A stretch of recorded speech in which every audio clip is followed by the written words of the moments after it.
네, 일본의 수출 규제 조치를 놓고 정치권도 연일 촉각을 곤두세우고 있습니다.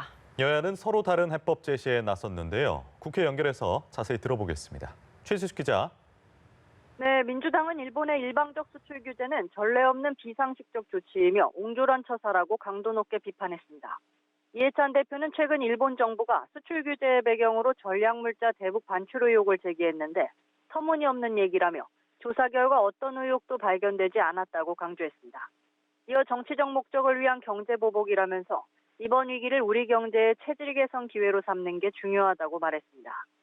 반면 한국당은 문재인 대통령이 30대 그룹 총수들과 대응 방안을 논의한 데 대해 단순 보여주기는 의미가 없다며 한미 관계의 현 주소가 모두 드러났다고 비판했습니다.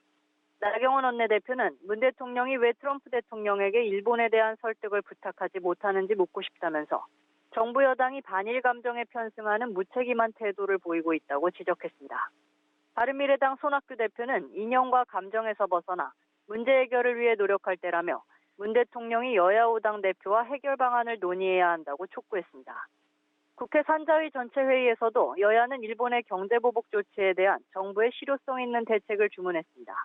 이 자리에 출석한 성윤모 산업통상자원부 장관은 일본이 상권 분립과 민주원칙, 상식에 반하는 보복 성격의 규제를 발표했다면서 차분하지만 엄중하게 대응하겠다고 밝혔습니다.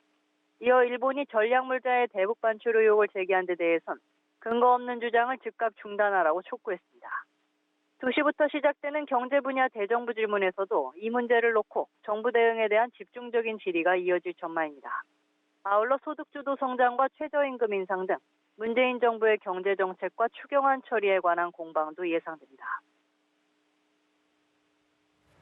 네, 그리고 윤석열 검찰총장 후보자 인사청문 보고서 채택을 놓고도 공방을 벌이고 있는 것 같습니다. 여야가 각각 어떤 주장을 하고 있는 겁니까?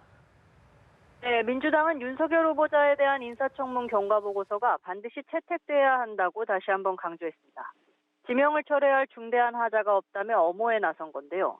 이인영 원내대표는 윤 후보자가 탈세나 위장 전입, 음주운전 등에 있어 문제된 바가 없다며 검찰개혁과 검찰 독립을 이루는 데 기여할 거라고 평가했습니다.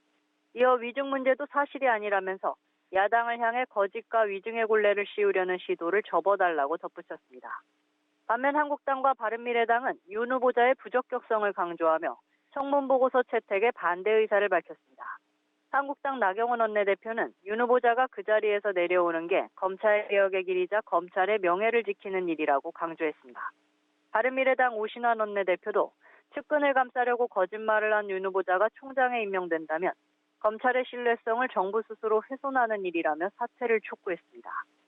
또 적격과 부적격 의견을 함께 적어 보고서를 채택하는 데 대해서도 반대 입장을 분명히 했습니다.